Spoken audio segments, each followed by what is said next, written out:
La bataille suprême est engagée. Après tant de combats, de fureur, de douleur, voici venu le choc décisif. Le choc tant espéré. Bien entendu, c'est la bataille de France et c'est la bataille de la France.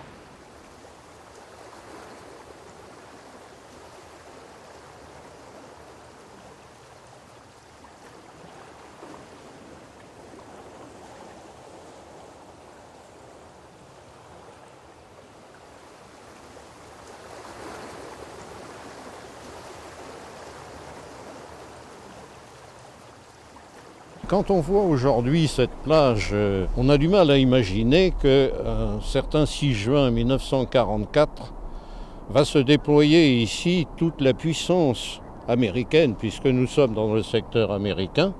Sur cette plage qui est partagée en 5 zones de débarquement, vont débarquer 2 divisions, des divisions qui vont ouvrir, si l'on peut dire, par cette plage, par ce sable, les premières portes de la liberté, qui vont conduire à la libération du territoire et de l'Europe.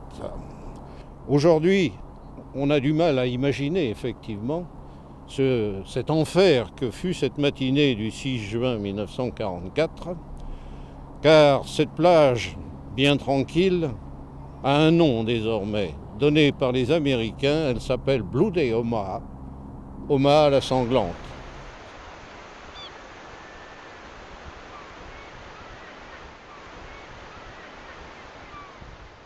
Le Point du Hoc est un espace fortifié par l'occupant, puisqu'il dispose de 6 canons, pouvant couvrir de leur feu soit la plage d'Utah Beach, soit celle au-delà de la pointe de la Percée d'Omaha Beach.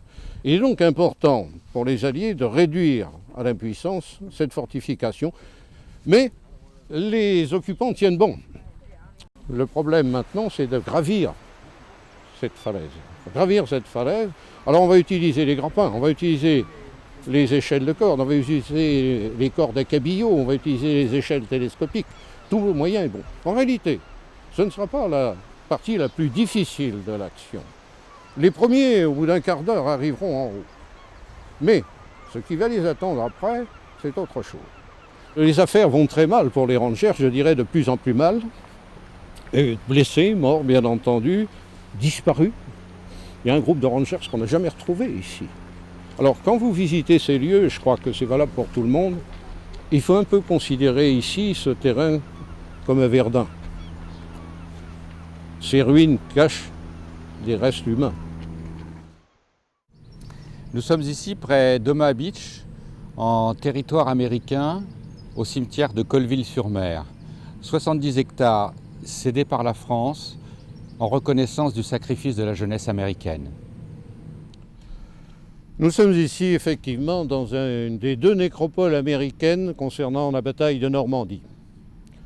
Sur cette terre normande, cédée aux États-Unis à titre perpétuel, reposent 9387 sépultures. Il se veut ici être aussi un exemple de beauté, de sérénité. Toutes ces croix ou étoiles de David sont en marbre italien de Carrare. Et sous chacune d'elles repose une victime.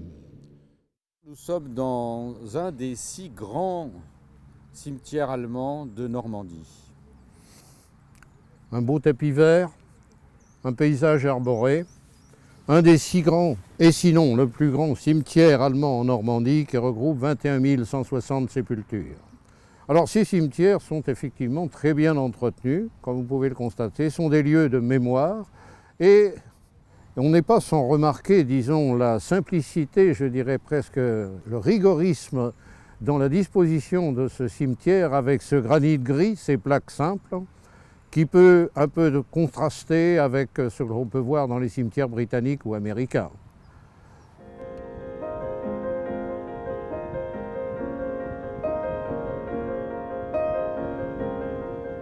Alors voilà un musée qui fut créé de toutes pièces par mon frère Michel, aujourd'hui décédé, nojentais, mais qui a à mon sens, un certain nombre de qualités. D'abord, la quantité. Mais ça ne suffit pas s'il n'y a pas la qualité et la diversité. Or, vous pouvez voir dans ce musée une multitude d'objets de dimensions fort variables, dont les usages furent aussi fort différents, mais qui ont appartenu à tous les belligérants, qu'il s'agisse des Alliés ou de leurs adversaires allemands. C'est le musée qu'avait fondé votre mari. Ça a été l'œuvre de toute sa vie. Bien sûr, suite à son décès, on a décidé avec ses 2 enfants, Antoine et Fabien, de pérenniser le musée. Donc, comme nous l'avons créé ensemble, donc c'est une continuité.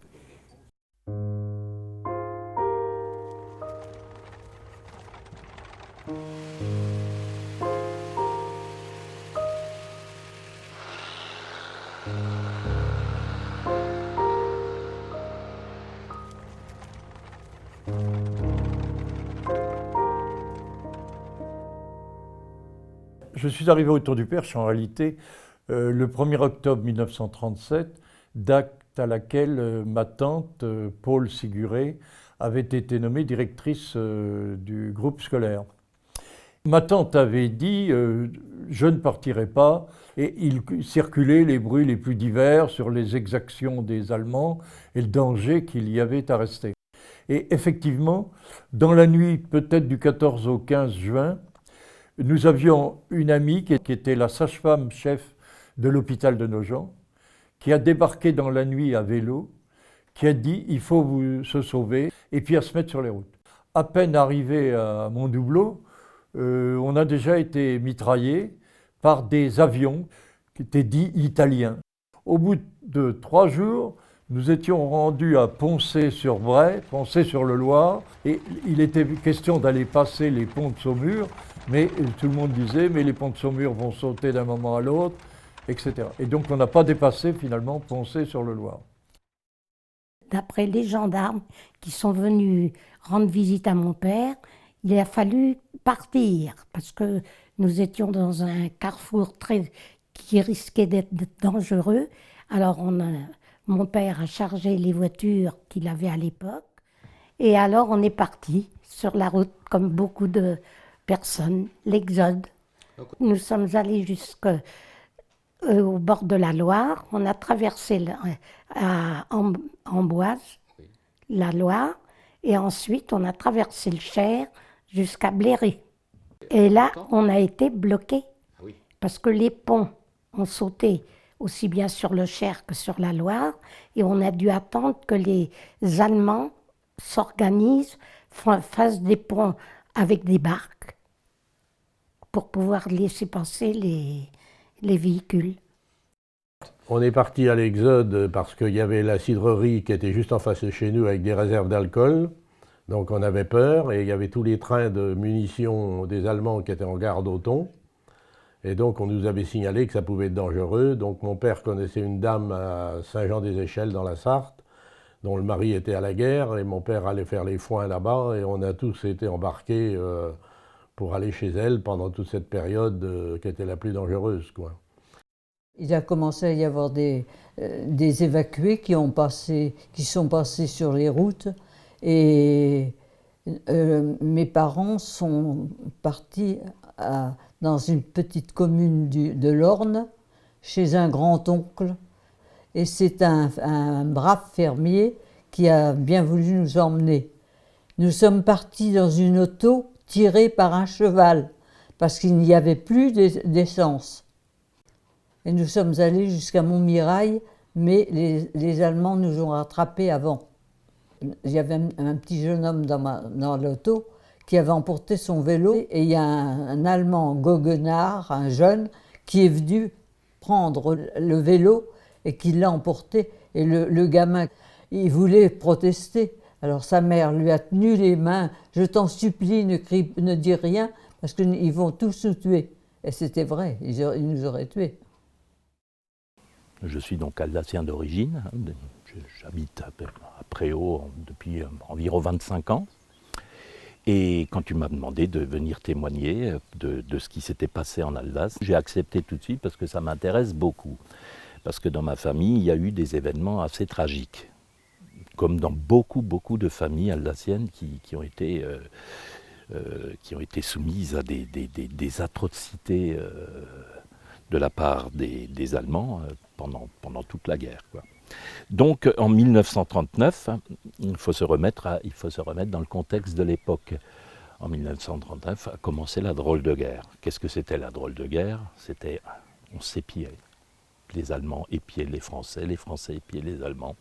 Et comme les Français se demandaient à l'époque, cette fois-ci, d'où allait-il venir? Parce que c'était quand même déjà la 3e fois depuis 1870. Les Allemands ne sont pas venus par le Rhin, comme on s'y attendait, ou par les frontières limitrophes de la Belgique et tout ça. Ils sont passés par les Ardennes. Ce qui fait qu'à un moment donné, la décision, quand le gouvernement a vu que les Allemands allaient passer par un autre chemin, la décision d'évacuer l'Alsace, Lorraine, Moselle a été prise. Et donc, toutes les villes et tous les villages d'Alsace, une grande partie, ont été vidés de leur population. À quel moment ça se situait? C'était dans l'époque 1939. Tout ça a duré le temps que la situation se stabilise, c'est-à-dire quand les Allemands ont envahi la France et quand la partie était jouée, quoi.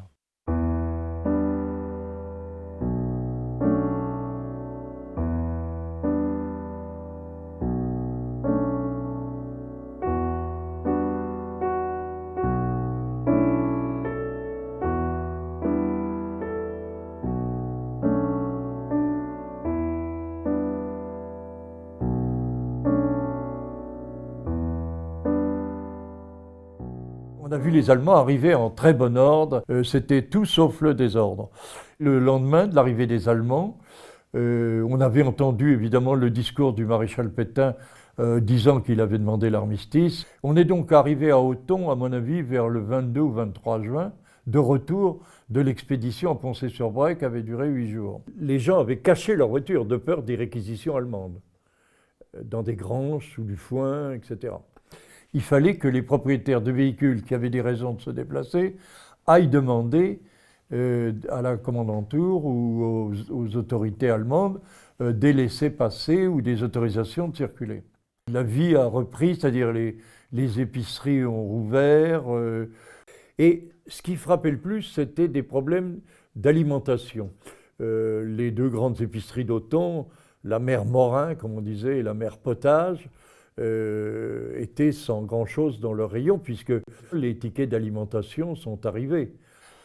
Alors, la première fois que j'ai vu des Allemands à Auton-du-Perche, j'en ai encore le souvenir très très précis.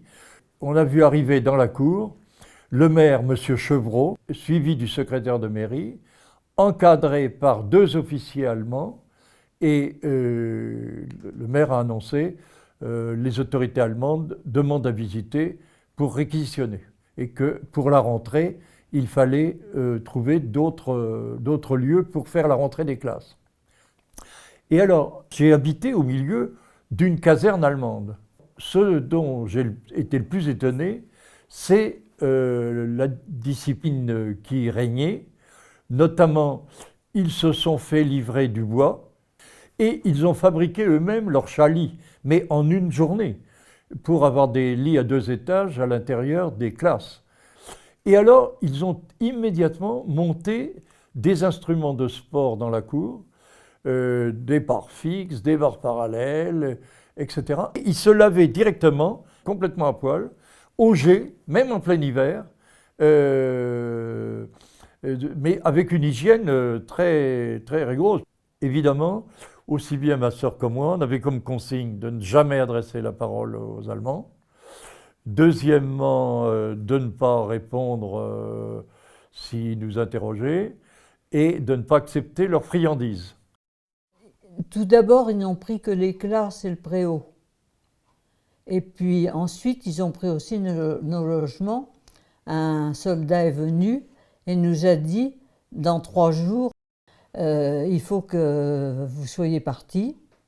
Vous avez le droit d'emporter des objets strictement personnels et votre linge, mais vous devez laisser les meubles, les appareils de chauffage et le combustible. Ils m'ont tout brûlé, mon charbon et tout.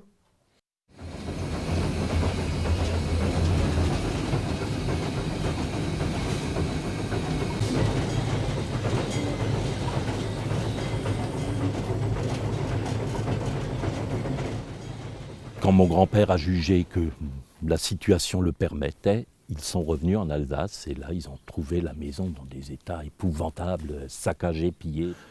Les Allemands ont réuni toute la population de Saint-Louis, du moins la grande partie qui était déjà revenue.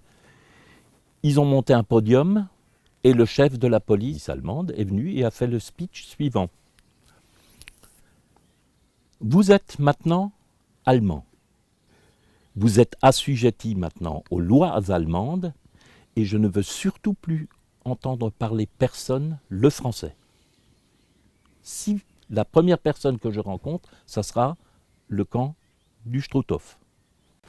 Donc il se trouve, ma mère qui était assez frondeuse et qui n'aimait pas franchement beaucoup les Allemands, comme la majorité des Alsaciens à l'époque-là, parlait le français en toute impunité et elle s'est fait rabrouer, elle s'est fait sermonner deux ou trois reprises par ce chef de police à qui on avait rapporté qu'elle parlait le français. La dernière fois qu'il l'a admonesté, il lui a dit « La prochaine fois, c'est directement Natzwiller-Struthof, camp de concentration, et non pas Schirmeck, camp de travail. » Donc, ma mère, bon là, à partir de ce moment-là, elle n'a plus parlé le français. Ce qu'il y avait de plus terrible, c'est que les Alsaciens étant devenus allemands, les jeunes Alsaciens ont été incorporés dans l'armée allemande, incorporés de force. Ceux qu'on appelait les malgré nous. C'est ceux qu'on appelait les malgré nous. Le frère de ma mère, qui venait d'avoir 18 ans, a été donc incorporé de force. Frondeur comme il était comme sa sœur, il s'est évadé. Voilà. Il a déserté de l'armée allemande. Et puis, ils l'ont repris. Ils l'ont repris au bout de quelques jours, et là, il est allé directement à Natzwiller-Struthof, au camp de concentration. Ils l'ont gardé environ 6 mois. Ils l'ont mis dans un état minable, comme les figures qu'on voit dans les camps de concentration. Ils l'ont ramené chez mon grand-père et ma grand-mère, qui l'ont retapé comme ils ont pu. Une fois qu'il a été remis sur pied, l'armée allemande est revenue le chercher, l'a réincorporé de force, envoyé directement sur le front de l'Est, et il est mort à Stalingrad sous les balles russes. Ouais. Votre père est parti en 1939. Dans le Nord, il est parti. C'était la drôle de guerre, ce qu'on appelait la drôle de guerre. Hein. Oui, il partait dans le Nord, c'est bien, oui. Pendant la drôle de guerre, il est resté du côté de Lille et il a été pris prisonnier à Lille. Oui, il a été fait prisonnier. Ils l'ont emmené en Allemagne, pas loin de Munich, par là. Ils sont partis à pied. Il a fait toute la Belgique et la Hollande à pied, Papa et puis après un peu de train. Une personne assez forte, papa, il était costaud et tout. Il avait perdu 30 kilos. C'est là qu'ils les ont répartis en campagne. En campagne, chez des cultivateurs. En fin de compte, quand il tuait les cochons, c'était des cochons qui étaient tués en douce. Et donc, il en ramenait à son commando. Il se débrouillait un petit peu. Et comme il était aussi à l'armée, il était chef cuisinier. Donc, il essayait de faire des petits repas un petit peu améliorés. Pour améliorer un peu leur vie. Et ce qui est marrant, c'est qu'on a plein de... Il faisait des menus. Et on est un peu surpris parce que des fois, dans les menus, il y a des choses, on se dit comment ils arrivaient à attraper ça. Et puis, il se servait beaucoup des colis qu'on envoyait. Ah oui, aussi. ça c'était important. Les colis, c'était important. Et votre père est donc rentré après la guerre, à la fin de la guerre. Le dernier, 45. Et vous me disiez qu'il avait été mieux traité ou dans des conditions plus confortables dans la deuxième ferme où il est allé. Oui. Les relations avec les fermiers allemands étaient correctes. Il est retourné les voir avec un ami qui était avec lui là-bas. Ils sont allés tous les 4. C'était en 63. On est passé à Munich, on a traversé Munich. Et donc après, on est arrivé à la ferme où il était, la dernière, parce que la première, il avait été malheureux. Oui. Et alors, avec ces gens-là, on était très très bien accueillis.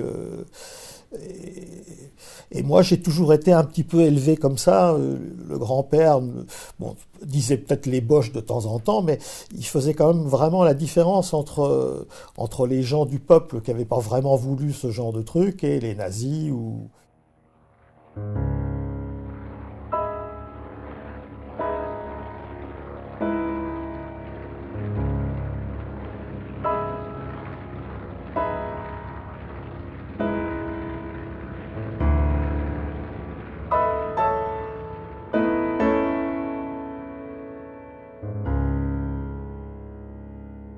J'étais partie le 16 juin et le grand bombardement a eu lieu le 17.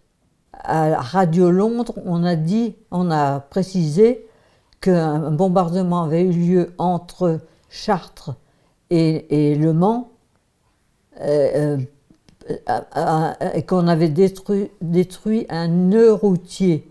Alors la très belle mairie que nous avions, avec un clocheton, une horloge et tout ça, est tombé et le conseil municipal était en réunion et tout le monde a été tué sauf le docteur Morchouane qui était parti au secours des Senonchois qui avaient eu un bombardement 1 heure avant.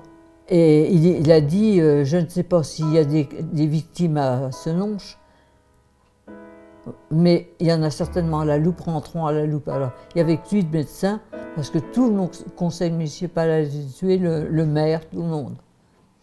Sauf un gamin, non, il avait mon âge, il avait donc 24 ans, un garçon que je connaissais, qui était secrétaire de mairie, et il était monté dans le clocheton pour voir le bombardement de Senonches.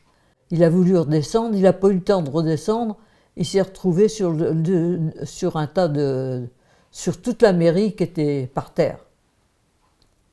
Il est resté 20 minutes à subir. Il m'a raconté qu'il avait vu toute la ville s'effondrer autour de lui pendant 20 minutes, 70 fortes résonances, 20 minutes de bombardement, je sais que c'est long. Oui. Même moi qui étais à 2 km, on était secoués, la ferme était secouée. Et ça a été long, les 20 minutes. Il paraît qu'on entendait les blessés hurler sous la mairie. Et ils ne pouvaient rien faire. Alors il a fallu que les Allemands donnent l'autorisation. Et puis après, les ambulances sont arrivées de partout. Les ambulances ont convergé sur la Loupe.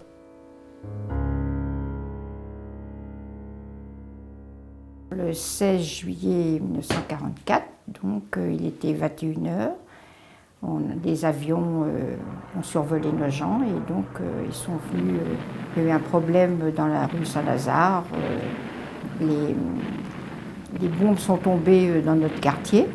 Mon père avait fait un abri, mais on n'a pas eu le temps d'aller à l'abri. Nous nous sommes retrouvés dans une cave avec la propriétaire, maman, toutes les trois. Et en fait, quand ça a été terminé, on est sortis toutes les trois. Moi, j'avais mon tablier, je me souviens, qui était tout déchiré, qui était dans un état. Et alors, se trouve que mon père, pensant que nous étions à l'abri, il a appelé maman, qui s'appelait Marguerite. J'entends encore sa voix d'ailleurs, parce que ça nous avait frappé.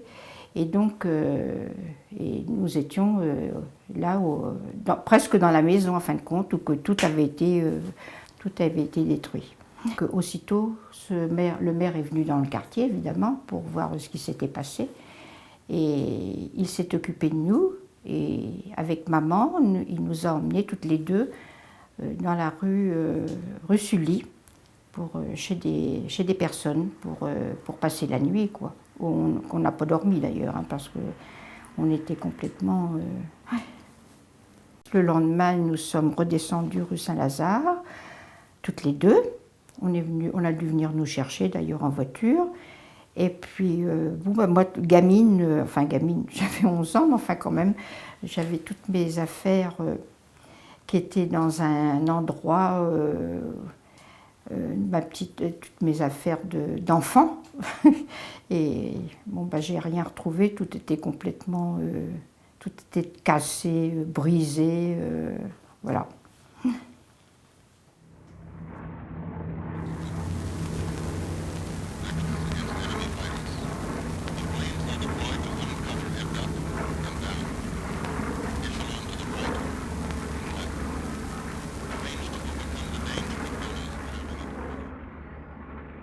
Ma tante était à Auton, je crois que c'était un peu au moment de midi ou quelque chose comme ça.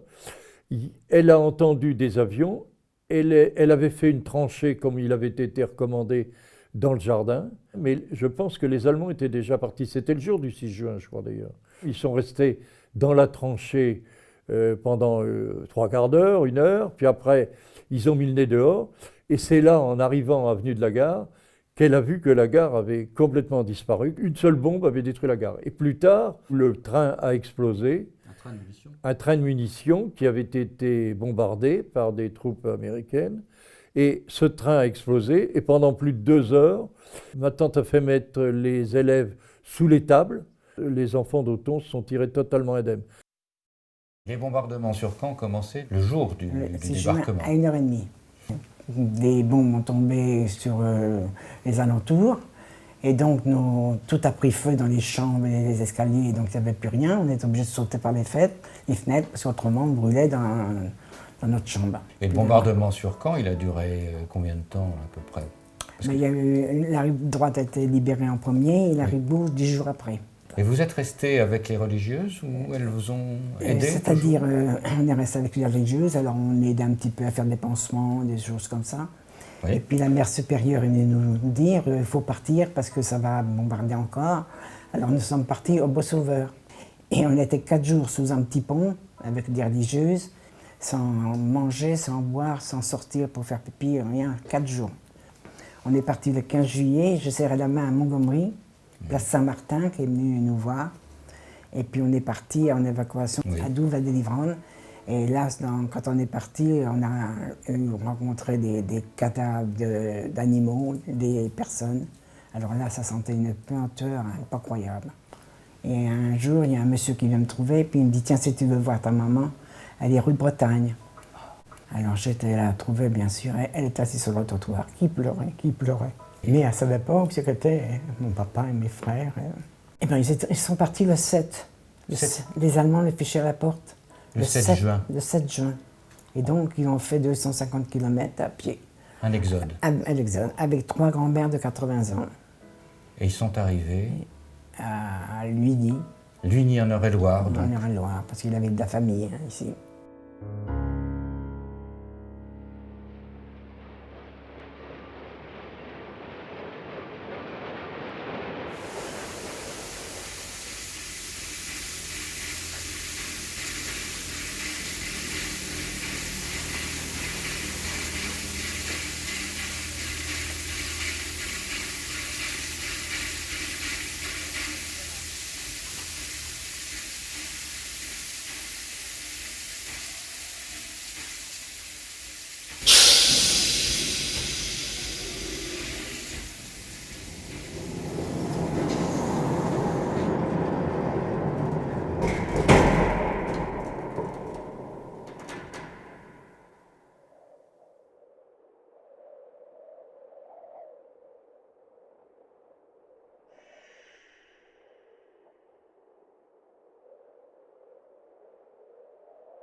Robert Coignot, c'est son nom, comme Madame Tetzer, faisait partie des millions de victimes du Troisième Reich. Bien peu, comme eux, en sont revenus. Si, à l'époque que le terme de camp de concentration était évoqué mais prononcé de bouche à oreille avec un sentiment de crainte et de mystère, il fallut attendre la libération des camps pour mesurer l'ampleur du cataclysme humain pour lequel on trouva alors des mots. Génocide, Holocauste, Shoah. Le côté mémoriel de cette exposition ne doit pas échapper. En effet, 70 ans, c'est vieux, c'est loin, mais si la mémoire persiste, c'est pour transmettre. Donc transmettre aux jeunes générations en premier lieu. Ben, ces images-là m'évoquent d'abord un sentiment d'horreur. C'est incroyable, on n'imagine pas que ça puisse avoir existé et tout ce qu'on peut espérer, c'est que ça ne se reproduise plus jamais. Je suis né en 1923, donc j'ai suivi assez près ces événements-là. J'étais jeune, mais j'ai suivi ces événements très proches et c'est des souvenirs qui restent. Pour moi, ça évoque toute l'horreur d'une guerre, d'un conflit qui a fait des millions de morts. Et surtout, c'est bien d'en faire des expositions comme celle-là pour ne pas oublier. Et je pense que c'est très très important à l'heure d'aujourd'hui. Mon père, jeune étudiant, s'était pris peut-être un peu gentiment avec une petite juive qui était à côté. Et quand il y a eu ces premiers événements à Paris, ils ont fait monter tout de suite la famille dans la chambre de service au dernier étage de l'appartement rue de Suez pour les sauver justement de ces rafles qui se passaient, etc. Oh, c'était calme, tu sais, non, c'était calme. Donc, une partie de la population ne voyait rien. Les autres avaient sûrement peur. Donc, c'est comme si on ne voyait rien. Il y avait des gens courageux quand même. Et puis, des gens très courageux que nous découvrons et que nous découvrirons peut-être encore. Alors, je pourrais citer la famille Philippe, qui vivait dans les bois des Panses, dans une maison forestière, et qui ont abrité une petite jeune fille dont le nom de famille était David, à ma connaissance. Et j'ai su qu'on l'envoyait même à l'école de Beaumont. Donc on peut se dire que les instituteurs acceptaient la présence de cet enfant juif. Mais on nous disait, on m'a raconté, que quand il y avait un peu de gendarmerie française dans le coin, même française, on mettait la gamine au grenier. Alors, monsieur Philippe est décédé, sa femme aussi, mais sa fille, madame Bouilly, qui habite Beaumont, a été décorée de la médaille des Justes en Israël pour le courage de sa famille qui a permis à cette petite David, je n'ai pas le prénom, que j'ai vu, qui est venu d'ailleurs embrasser les membres de la famille il y a quelques années, lorsqu'on a remis cette décoration. Mais c'est vrai que l'épisode de cette jeune fille juive est une figure touchante et qui est tout à l'honneur de la population. Parce que non seulement les Philippe l'ont protégée, mais il y a quand même une conspiration favorable du silence autour de cet enfant, puisqu'elle allait en classe. Donc on ne peut pas dire que ceux qui ne faisaient rien ne faisaient pas rien, parce qu'ils portaient. Il y a eu quelque chose qui a été partagé par la population. On parle en fait de l'histoire d'un de ses enfants qui s'appelait Raymond David. Oui, Raymond David. Et comment elle est arrivée donc Alors, elle est arrivée, ma mère a été la chercher à Paris, dans le train. Elle avait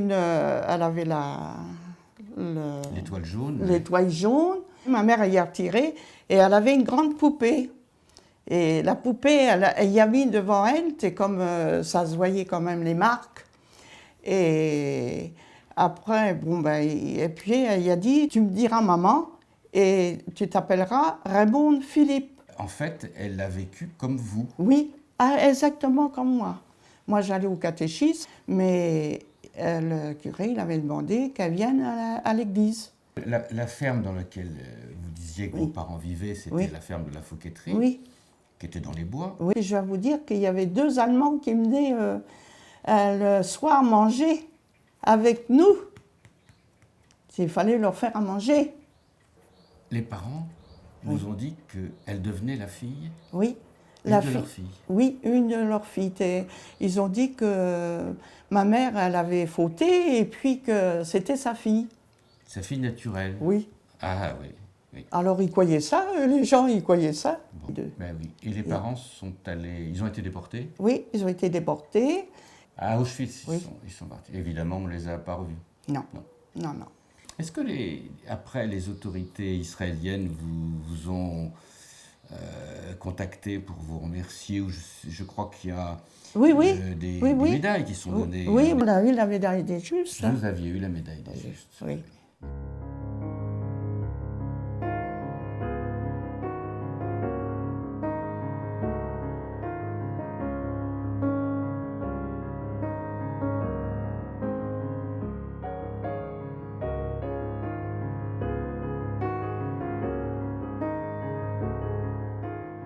Au-dessus de 4 bêtes, au-dessus de 4 vaches laitières, s'il y en avait une 5e, il fallait qu'elle la donne à la réquisition. Et pour ne pas la donner à la réquisition, on a tué la bête. Voilà, c'était les premiers actes de résistance. C'était pas de la résistance, mais ça nous y a conduit. Et on savait que la résistance à la loupe existait. Je l'ai appris comme ça. Et je l'ai appris, c'était le lundi de Pâques 44. Je ne me rappelle plus laquelle date que c'était, mais c'était en avril, probablement. Donc c'est à cette époque-là oui. que vous puis, êtes en contact avec la résistance. On savait que la résistance débuterait au moment du débarquement. Mais on savait qu'il y avait une résistance à la loupe parce qu'il y a eu plusieurs actes qui ont été commis. C'était l'étiquette de pain à la mairie de la Loupe, c'était l'étiquette de pain à la mairie de Fontaine-Simon, et tout ça c'était pour la résistance. Moi j'ai intégré le maquis le 8 juin au soir. J'avais à peine 14 ans quand la guerre s'est déclarée. Ben, il y avait la commandature à Nogent, mais il y avait aussi des gendarmes allemands à Beaumont-les-Hôtels. Et ils avaient d'ailleurs tiré une ligne de téléphone direct qui passait à environ 500 mètres d'ici, mais pas le long de la route, vous voyez, le long de chemins communaux. Vers 17 ans, 18 ans, ça ne me plaisait pas beaucoup. Et il m'est arrivé 2 fois de couper la ligne téléphonique. Ça, c'était les premiers actes de résistance. Oui. Un dimanche, j'avais été à Nogent, j'avais été au cinéma. Et devant moi, il y avait une fille de Nogent, une belle fille d'ailleurs, avec un Allemand. Et ça me plaisait pas beaucoup. Oui. Alors quand à l'entracte, ils sont sortis, moi je ne suis pas sorti, mais quand l'Allemand est revenu pour s'asseoir, je ne sais pas quelle idée m'a pris, et les sièges à ce moment-là, c'était des sièges basculants. J'ai mis mon pied comme ça dessous, et l'Allemand s'est assis sur le bout du siège. Alors il m'a regardé d'un très très mauvais œil, et je me demandais bien ce qui allait, jusqu'à la fin du film, je me demandais bien ce qu'il allait m'arriver. Ma foi, il était occupé avec sa jeune fille, là, et il est parti. Je crois à la Loupe, il y avait déjà des petits actes qui étaient un peu groupés. Hein. À Nogent, pas tellement. Par exemple, pour moi, ma sœur fréquentait un gars qui était de Beaumont et qui était avec Delair, qui avait créé un petit maquis. Et alors, lui, il avait été envoyé au maquis de Plainville pour apprendre à se servir des armes et puis pour pas mal de choses. C'était Herbelin qui avait créé le maquis de Plainville sur ordre de Sinclair, quoi. Il y avait quand même des avions anglais qui lâchaient des tracts. Et puis, il y avait aussi Radio Londres qu'on écoutait religieusement. Hein. Dans la campagne, personne ne se gênait. Hein. Mon père nous a toujours mis au courant de tout. Il travaillait avec M. Gagnon de Chartres, qui était lui un grand résistant, et ami du préfet de l'époque, c'est-à-dire Jean Moulin, avait embarqué mon père dans l'aventure de la résistance. Quelle était au fond, votre action, vous, en tant que femme, jeune fille? Il fallait faire le ravitaillement pour l'épicerie que ma mère tenait. J'ai eu à ravitailler tous les 2 jours un Américain qui était tombé avant le débarquement. Les vagues de bombardement oui, avant. Oui. Mes parents avaient recueilli à peu près 4 tonnes d'armes qu'ils avaient dans un grenier, là. Donc mon père est parti à pied, d'Auneau, à marcher certainement. Je sais qu'il raconte cette anecdote d'arriver un jour à Beaumont, dans le bas, là, Beaumont-les-Hôtels, près de la petite rivière, où il était tout seul, se fait pratiquement arrêté par une voiture allemande. Enfin, les Allemands passent là, mais bon, il est tout seul, il ne sait pas trop où il va, il est perdu. Et il a demandé sa route à une personne sur la place de Beaumont qui lui a indiqué ensuite le maquis, enfin grosso modo, allez donc voir là-haut, peut-être qu'on vous renseignera. Et d'un point à un autre, a rejoint, il était en retard. Le Perche était encore bien boisé à l'époque, et c'est vrai que se cacher dans les bois, c'était une solution. C'est d'ailleurs ce que, quand on parle du maquis de Plainville, c'est un peu cela, grotte, vallée, bois, rivière à franchir pour les chiens. J'avais quelqu'un d'autre me parlait de cela, et ça permettait de faire perdre la trace des maquisards, de passer à travers une rivière, et tout cela permettait de constituer des maquis. Ce que vous venez de dire correspond exactement à la structure du maquis de Plainville, finalement. J'irai même plus loin, puisque vous parlez de caverne, vous parlez d'eau, vous parlez de chiens, j'irai presque jusqu'à la caverne de Platon, finalement, où les individus vont ressortir grandis de ce lieu. Nous sommes début juillet 1944. Des hommes se donnent rendez-vous en ce point de rencontre. Ce point de rencontre est sur le lieu dit La Bouillante, parce que cette rivière bouillonne. Et en fait, c'est le point avancé du maquis de Beaumont-les-Hôtels. Alors vous voyez, les hommes du maquis attendaient les nouveaux participants, notamment les gens du maquis d'Auneau, qui sont arrivés de nuit. Et les uns étaient cachés dans le bois, les autres avaient cheminé dans l'obscurité avec beaucoup de risques. Et ce point était le point de rencontre. Donc il mérite d'être marqué dans nos mémoires, parce qu'ici, des hommes qui ensuite se sont battus pour délivrer Nogent-le-Rotrou et Chartres se sont retrouvés pour œuvrer ensemble. Les ordres et les parachutages étaient lancés par radio. Il fallait donc que des gars du maquis soient dans le point où on recevait, qui se trouve environ à 800 mètres au-delà de ces bois-là. Voilà, alors on peut imaginer toute cette vie cachée avec les Allemands qui occupaient Beaumont et qui circulaient aussi sur cette route. Et on est à proximité du campement du maquis, qui se trouve à peut-être moins d'1 kilomètre dans les bois. Il faut passer un gué, toujours sur Lausanne, et ensuite on se retrouve sur l'emplacement du maquis Antoine, maquis de Beaumont. Il y a eu une dénonciation, et le père Pazio, qui habite la maison que nous pouvons voir tout à l'heure, a dit « Décampez, vous êtes trahis ». Mais en fait, ils ont quand même été à peu près en sécurité. La nourriture arrivait par divers moyens. Et le secret a été globalement bien gardé. Et puis la végétation était plus intense qu'actuellement. Il faut imaginer... On se situe à quel moment? Nous sommes début juillet 1944. Quel personnage était votre oncle avant la guerre? Antoine, né au tout début du siècle dernier, était vraiment un enfant du terroir. Jusqu'au 13 décembre 1940, il sert dans l'armée régulière. Il défend... la France face à l'avancée des Allemands dans l'Aisne. Mais comme il est très gravement blessé, on le voit pendant 2 ans venir se réfugier à Beaumont, guérir et envisager de partir en Afrique du Nord. Il y renonce, et on a cela dans ses écrits, en disant « Je serais peut-être plus utile en restant dans mon village ». Et en même temps, ça devient insupportable. Il y a le STO, on se cache dans le parc de Beaumont, ce grand parc arboré, pour ne pas partir en Allemagne dans le cadre du travail obligatoire. Parce qu'on a effectivement ces jeunes, ou du pays ou d'ailleurs, qui se cachent. On a aussi des groupes de résistants informels qui se disent « il faut faire quelque chose », et que l'on voit à Phrasé, à Boisville.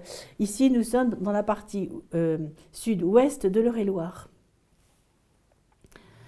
Et puis de Londres, on commence à regarder justement ces mouvements de résistance. Ils décident d'envoyer un chef de la résistance en Eure-et-Loire, qui s'appelle Maurice Clavel, dont le surnom sera Sinclair, et qui a autorité à 28 ans sur tout le département. Et le voilà qui circule à vélo avec une couverture formidable, qui est la comédienne Sylvia Montfort, toute jeune femme, très, paraît-il, belle, jolie femme, pas peureuse du tout, et qui devient agent de renseignement. Et il se balade à vélo sur les routes d'Eure-et-Loir en disant « nous sommes fiancés ». Voilà. À cette fin du printemps 44, nous avons les SS au château. Donc il y a forcément une terreur, une crainte. Il y avait l'inconfort. On sait qu'ils vivaient dans des tentes qu'ils avaient camouflées avec des feuillages. Et je sais aussi, parce que des filles de fermières me l'ont raconté, que leur mère faisait la cuisine pour les maquisards, parce qu'on ne pouvait pas laisser s'échapper des fumées de marmites qui auraient permis aux Allemands, présents à Beaumont, à quelques 1500 mètres, de les repérer. Donc on mangeait à peu près bien grâce aux femmes, il faut dire, hein, les femmes dans la résistance. Alors il y avait la formation. On apprenait aux gars à graisser les fusils. Il y avait des fusils de chasse, mais il y avait aussi quelques armes parachutées. On apprenait probablement à se dissimuler. Donc cette formation a été brève, mais ce qui est très beau, dans un papier écrit par Antoine sur les FFI, il conclut en disant, à la fin de la campagne, il dit « les FFI étaient devenus des soldats ».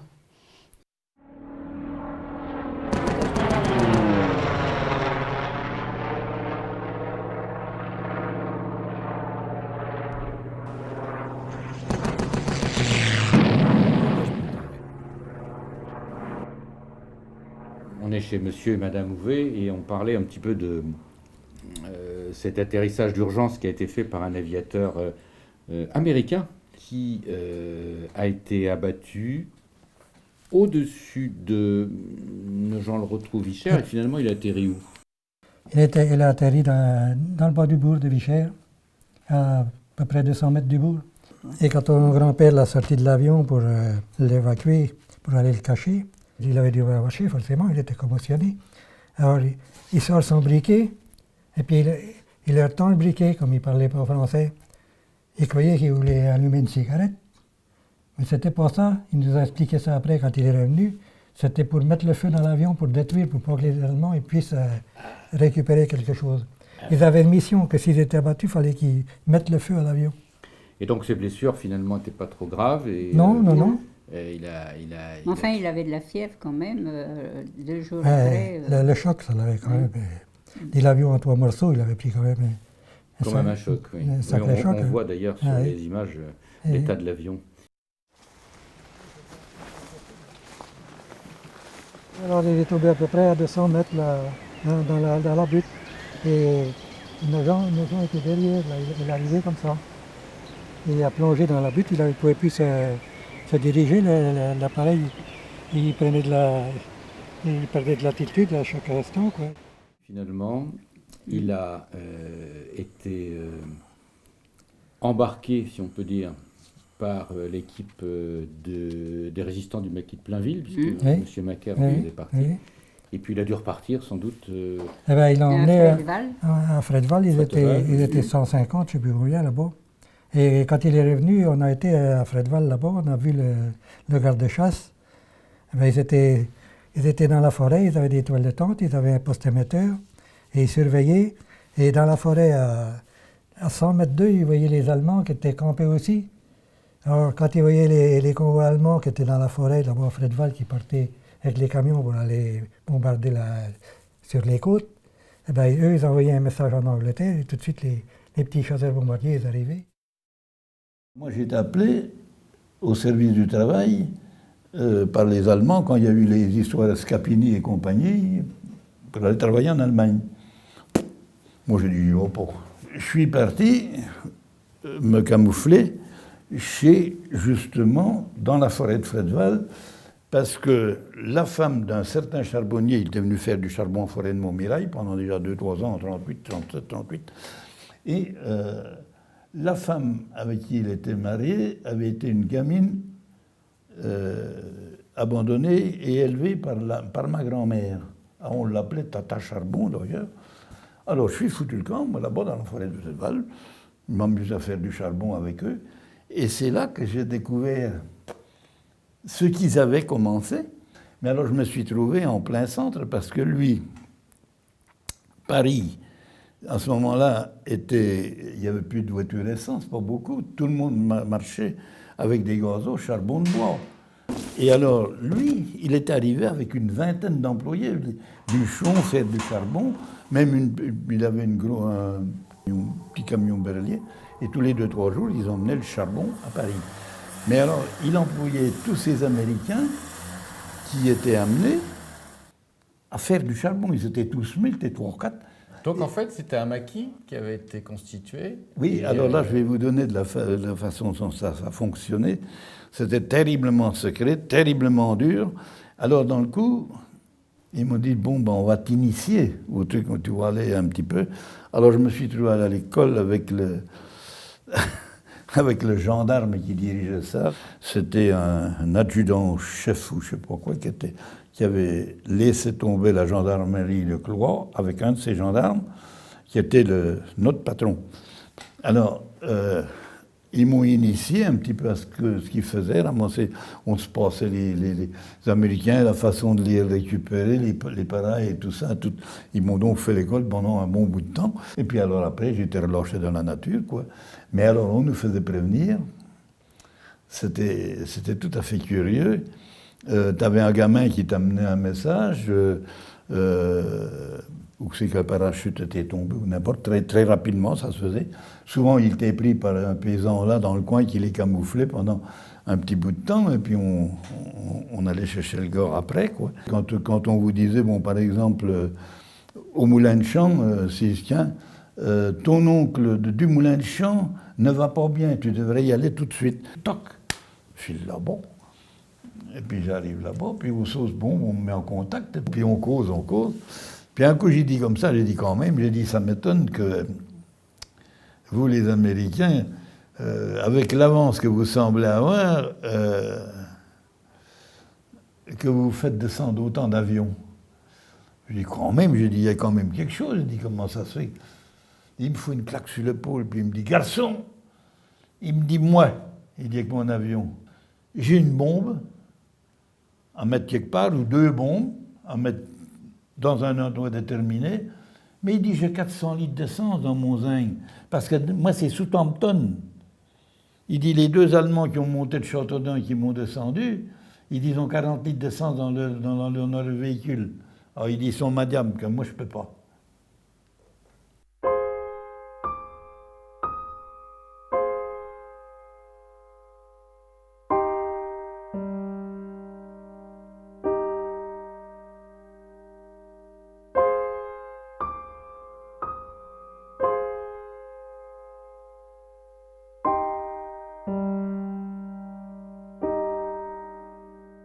Nous parlons du 13 août 1944, journée dramatique. 18 personnes sont assassinées ce jour-là par des SS des jeunesses hitlériennes dans le bourg de Tourouvre. Et le village est en partie brûlé. C'était un dimanche après-midi. Tout le monde était sur le seuil de la porte, il faisait beau temps. Tout le monde attendait les Américains, puisque les Américains étaient à 7-8 kilomètres. Et quand ce véhicule est arrivé, ce n'étaient pas les Américains, hélas. Et alors, ça s'est enchaîné. Vous savez, c'était une poignée d'hommes. On considère le massacre du 13 août 1944 a été perpétré par une dizaine, une douzaine de soldats allemands.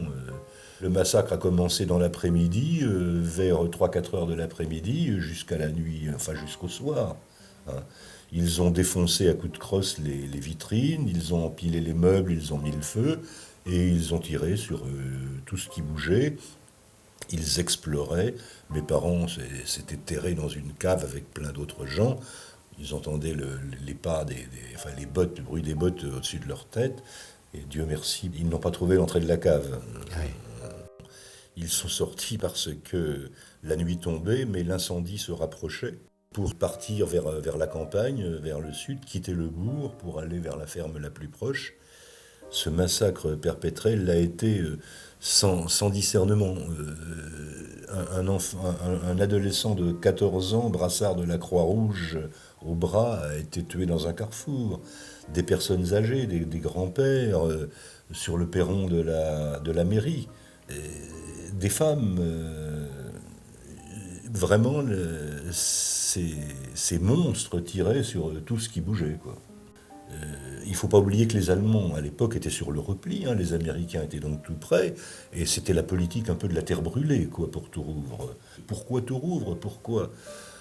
Bon, on a pu, on pense, faire le rapprochement entre un convoi allemand qui avait été attaqué 48 heures avant en forêt de Perchtrap, un convoi allemand sur le repli qui repartait vers l'est, et qui aurait été attaqué par un groupe de maquisards en forêt, dont un chauffeur aurait été tué. Et c'est une explication, mais je suis maire depuis 1989. Et en 1989, nous avions un pacte d'amitié qui s'était noué dans les années 78-79 avec une commune allemande, par le biais des maisons familiales. Et à l'époque, j'ai proposé à mon conseil municipal d'envisager un jumelage avec cette commune allemande. Et naturellement, la première démarche a été vers les familles qui avaient véritablement perdu un être cher le jour du 13 août 1944. Je suis allé à leur rencontre, je leur en ai parlé, et unanimement, tous ont dit oui, effectivement, il est temps de tourner la page, et je pense que c'est plutôt un geste fort que de procéder à ce jumelage. La rue principale de Tourouvre s'appelle la rue du 13 août 1944, bien sûr, et nous avons un mémorial avec le nom des 18 victimes, et bien sûr, chaque année, le 13 août ou le dimanche le plus proche, nous commémorons cette tragédie. Les exactions qui ont malheureusement marqué l'inconscient des Français au sujet des Alsaciens, ça a été toutes ces exactions qui ont eu lieu dans le cadre du régiment Das Reich. La division Das Reich était une division qui avait été engagée très fortement à l'Est, en Russie. Quand ça a été la débâcle pour les Allemands, c'est-à-dire après la bataille de Kharkov, la division Das Reich a reculé. Et au cours de cette retraite lente, la division Das Reich a perdu, je sais pas, le quart de ses officiers, le quart de ses sous-officiers et la moitié des soldats. Donc quand ils sont revenus en Allemagne, ils ont, pour ainsi dire, refait le plein parmi les enrôlables allemands qui restaient. Il ne restait plus que les jeunes. Et bien sûr aussi dans les régions qui avaient été annexées, dont notamment l'Alsace. Et là, on a repris les plus jeunes.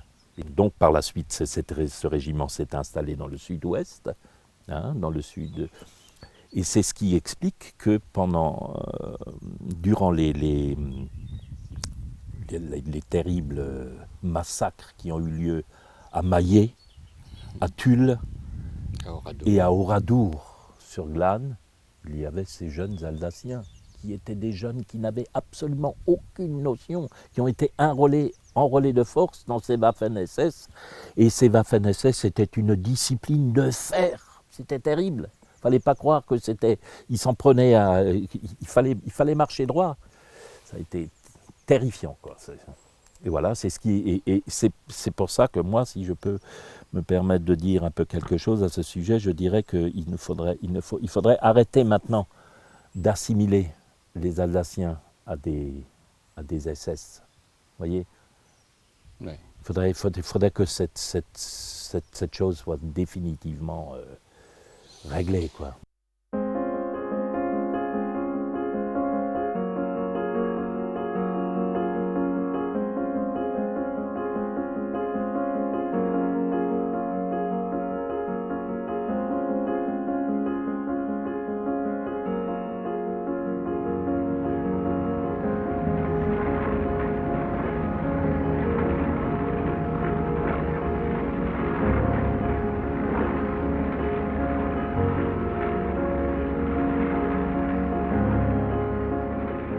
Le maquis de Plainville est un haut lieu de mémoire.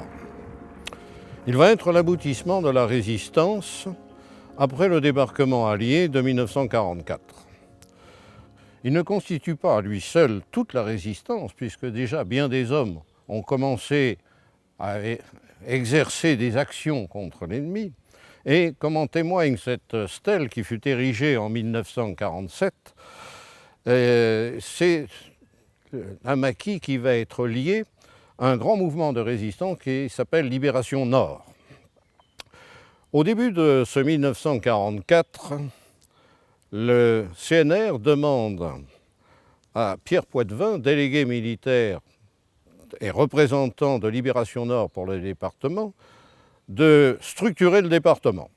Alors, structurer le département, c'est reconnaître déjà et réunir des gens qui sont en place. Alors, il y a Rémy Dufour, l'adjoint de Pierre Poitvin, on va trouver Jean Renaudon, le vétérinaire de la Loupe, on va trouver Gabriel Herbelin, bref, des gens qui ont déjà agi et qui ne demandent qu'à se réunir pour faire des actions, cette fois-ci beaucoup plus efficaces.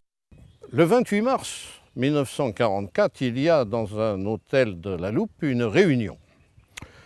Dans cette réunion, il y a bien sûr tous les personnages que je viens de citer et il y a une personne nouvellement venue dans notre département, Maurice Clavel. Maurice Clavel, alias Sinclair, est le délégué militaire départemental avec le grade de commandant.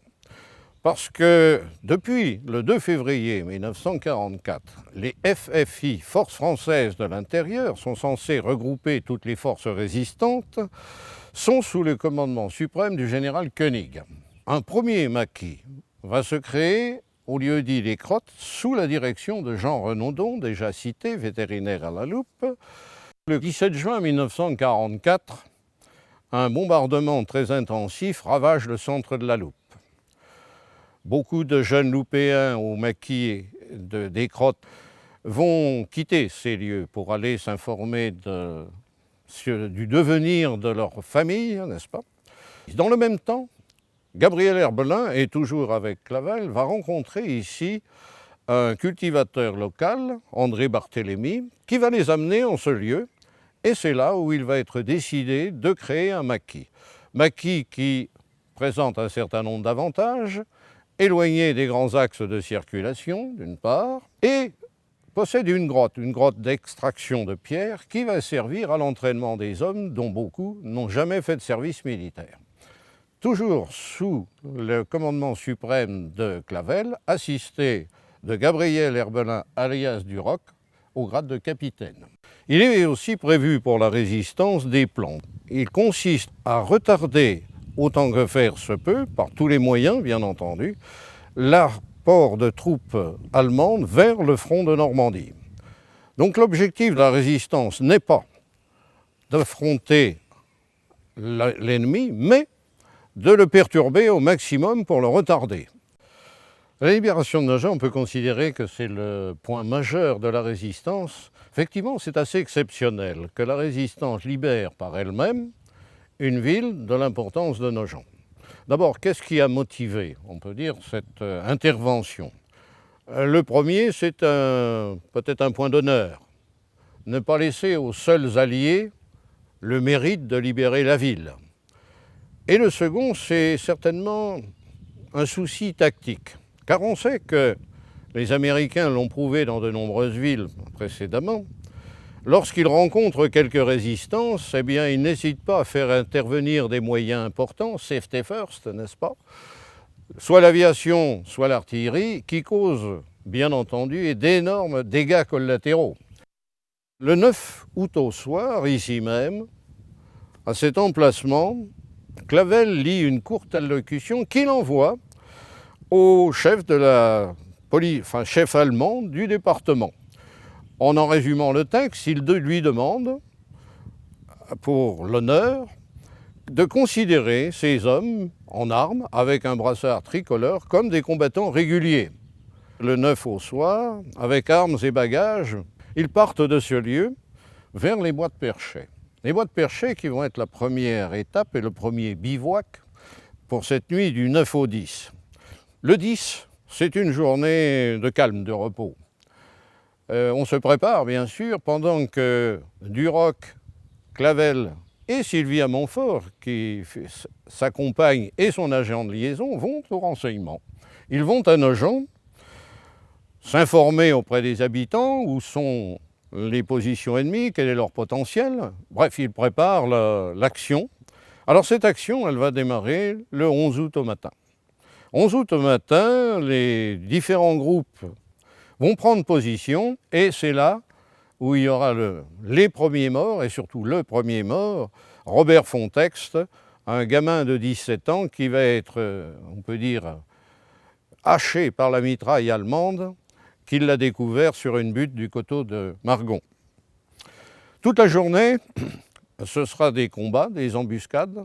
Et il y a quand même quelques moments très forts dans cette journée, notamment une expédition sur le château avec Émile Macaire qui va arracher le drapeau allemand et planter à sa place avec la crosse de sa mitraillette le drapeau français.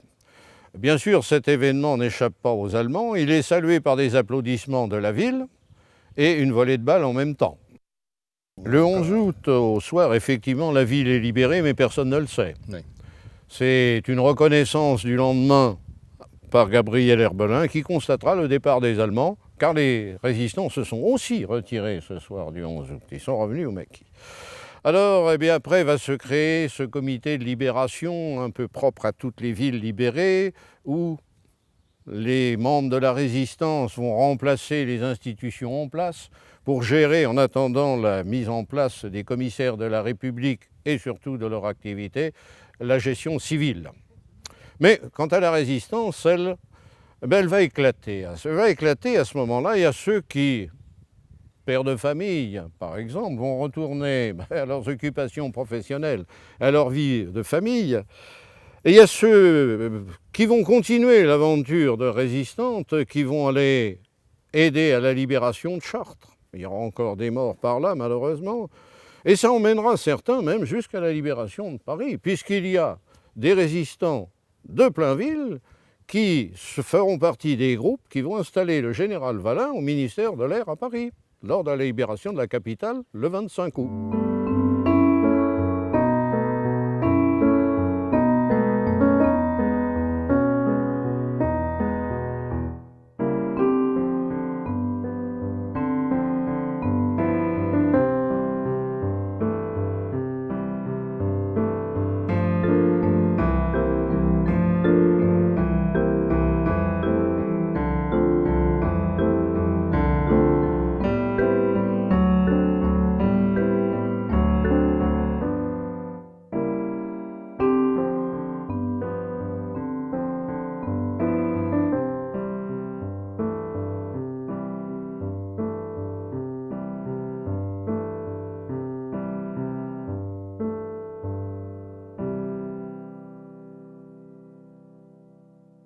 Et alors, on est parti sur la route, comme beaucoup de personnes, l'exode.